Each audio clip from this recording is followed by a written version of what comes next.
Amen. Naomba tusimame tuweze kuomba. Baba, katika jina la Yesu Kristo, asante Bwana kwa sababu hakika utatuongoza kila mtu mmoja mmoja, ili kwamba Mungu uliye hai, pale ambapo tumeanguka, pale ambapo tumedondoka, pale ambapo tumeshindwa, naomba mfalme wa utukufu kapate kutupa kanuni zako na miongozo yako na maelekezo yako, ili Bwana uliye hai, kwa yote ambaye Mungu mwenye nguvu ameanguka kwa eneo moja au jingine, mfalme wa utukufu atakapo inuka Bwana aweze kushinda, kama hivyo mfalme tumemwona Yoshua na wana wa Israeli.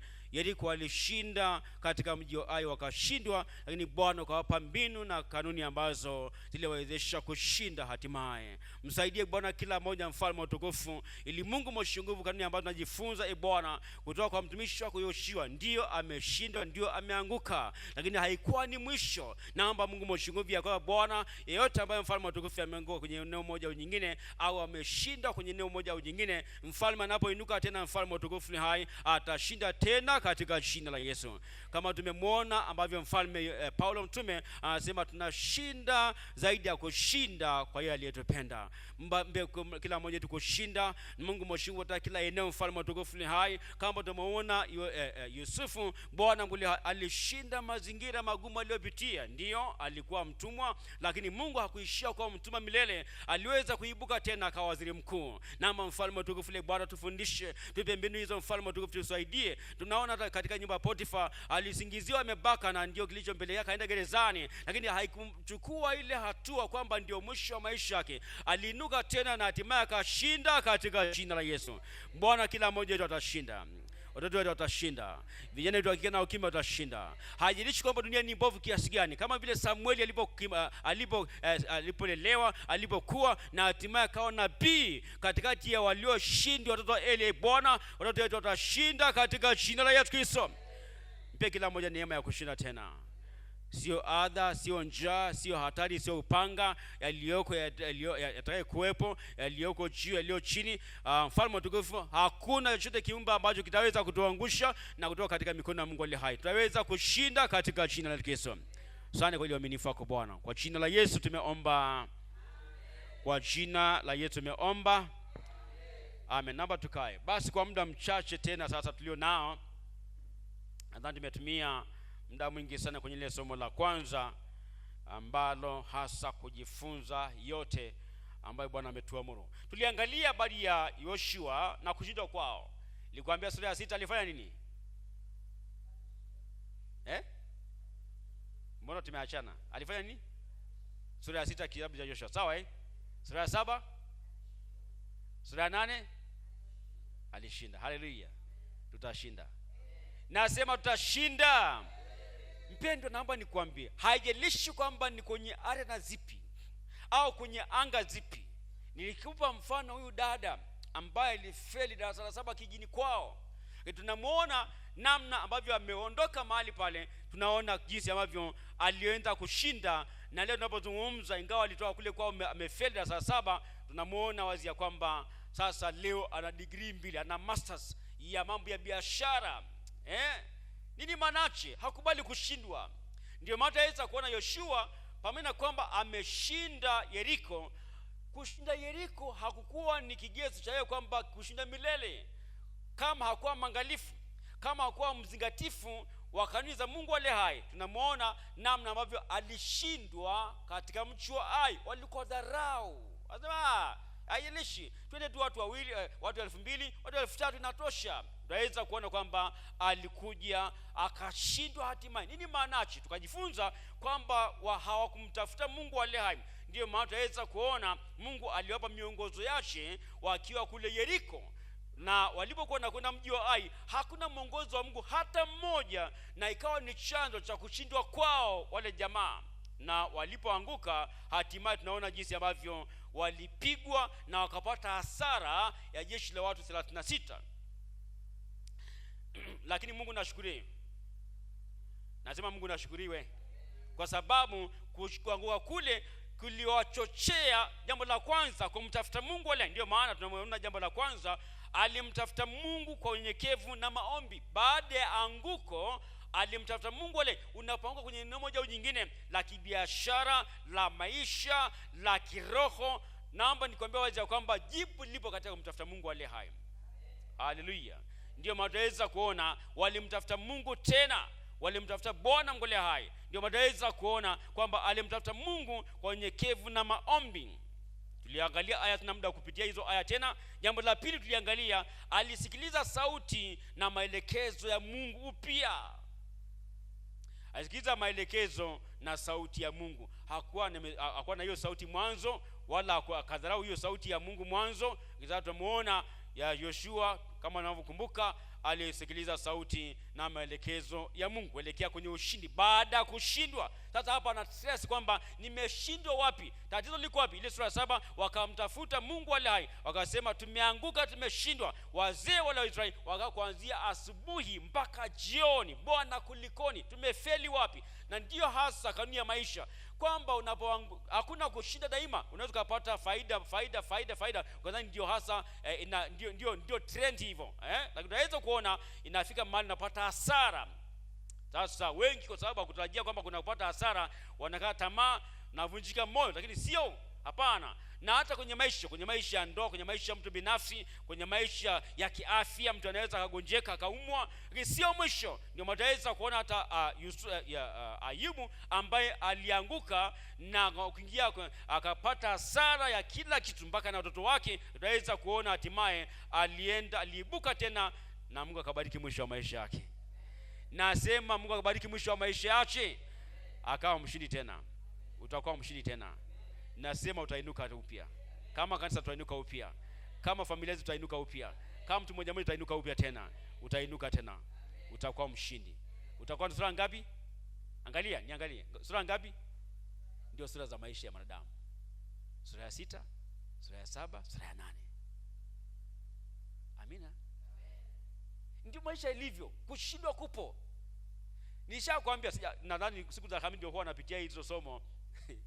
Kushindwa kupo. Sawa Kufeli kupo. Mimi sikubali kushindwa. Wewe kataa kushindwa.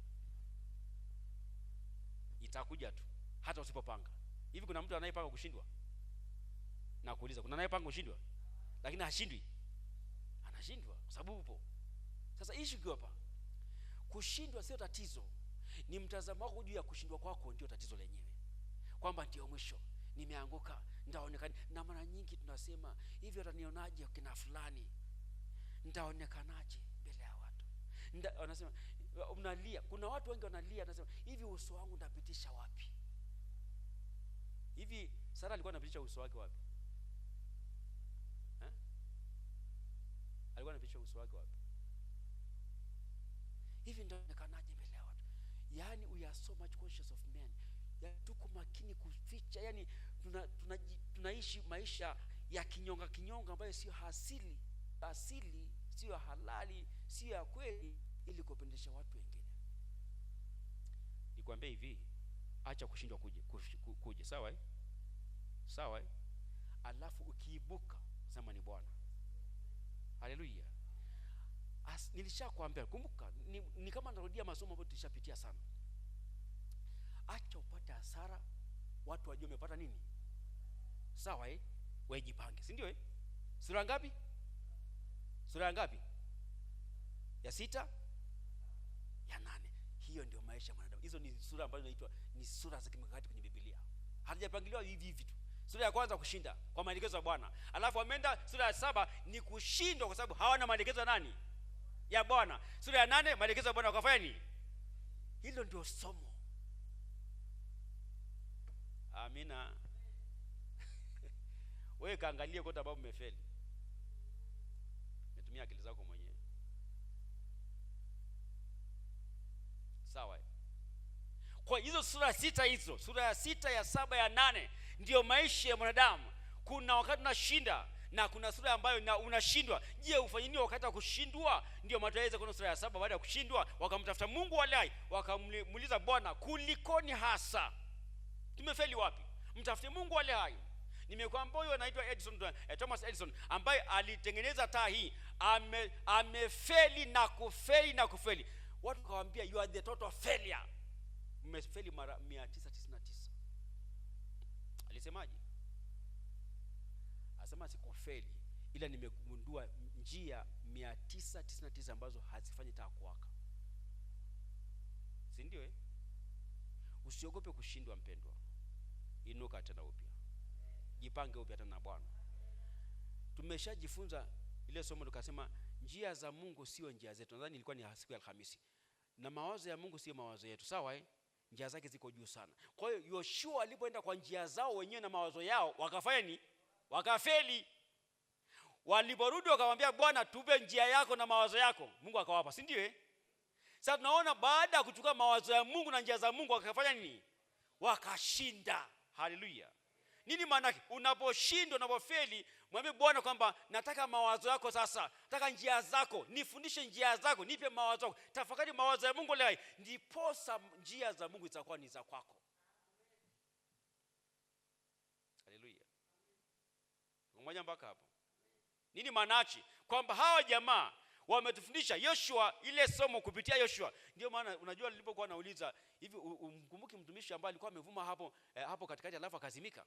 Wako wengi, si ndio Sasa tukiwataja ambao tunawafahamu sisi wa leo, nasema hapana, usimtaje mtumishi wa Mungu. Tunajifunza kwake, si ndio Lakini tukimtaja Suleiman kwa sababu haishi si wakati wote, si ndio Namtaja Daudi, Daudi si wakati wake. Lakini naomba nikwambie wazi kwamba tuna kujifunza kwa njia kutazama, kwa njia kuona kwamba hapana, kulikuwa ni hasa amefeli wapi. Usione hata aibu kumuuliza ndugu yetu, vipi imekwaje? Mbona ilikuwa hivi na hivi na hivi? Sema Bwana, nilifanya manyanga nikaharibu. Si ndio Unajifunza kwake. Sawa. Kwa sababu si kwamba lazima upitie kwenye uzoefu ule, lazima yani kuna kujifunza kupitia nini? Kupitia makosa ya watu wengine. Ndio mataiza kuona Yoshua leo anatufundisha wazi ya kwamba ana sura 3 kwenye maisha yake Yoshua. Sura ya 6, sura ya 7, sura ya 8. Sura ya 6 ya kushinda kwa maelekezo ya Bwana, sura ya 7 ya kufeli kwa kutokuwa mwongozo wa Mungu. Na inaonekana Mungu hajamwambia Yoshua kwamba kafanye. Hakuna hiyo sura ya 7 kabisa. Ni baada ya kumtafuta yeye ndio kwamba sasa inuka. Bwana anakuambia inuka. Bwana anakuambia fanya nini? Inuka. Kunguta mavumbi. Nenda tena kwenye ule mji wa Ai. Endea ile biashara tena ulivyoshindwa. Endea tena ile ndoa ambayo umeshindwa. Endea ile maisha ambayo unasema nimefeli mahali hapa. Inuka upya. Na Mungu aliye hai ni mwaminifu. Ndio mataifa kuona alimwambia Yoshua, inuka. Bwana akwambia leo inuka. Amen. Mungu anasema leo tuinuke. Tulipofeli tuinuke tena. Usikae na kusema na kulia hivi hata naelewaje ni kushinde kwangu, nimefeli, nimepaswa kwa mahali fulani sasa hivi hapa, nimefeli mahali hapa. Hapana. Angalia jambo la 3 ni kwamba aliondoa dhambi na kurejesha utakatifu kambini. Kwa hiyo utaweza kuona baada ndugu yetu kuinuka upya na kumuita Bwana, ile sura 7 akaanza kusafisha watu. Akaanza kutakasa kanisa, akaanza kutakasa watu, akawasafisha, hatimaye akapatikana, akaharibu, akasema hapana. Na utaweza kuona Akani na vitu vyake vyote. Yaani aliyekuwa anajifanya kwamba anakusanya akapoteza kila kitu. Na mpaka na maisha yake.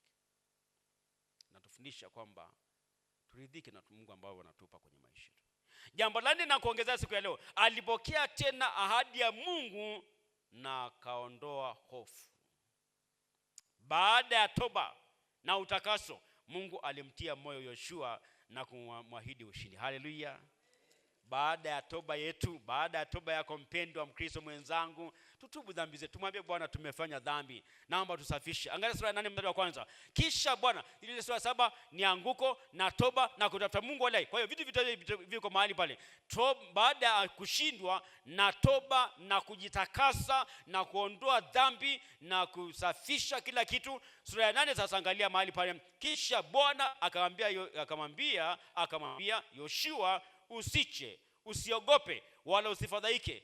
Wachukue watu wote wa vita waende pamoja naye, nanyi inukeni mwende Ai. Angalia, mimi nimemtia mkononi mwako huyo mfalme wa Ai na watu wako na mji wake na nchi yake. Sema amina.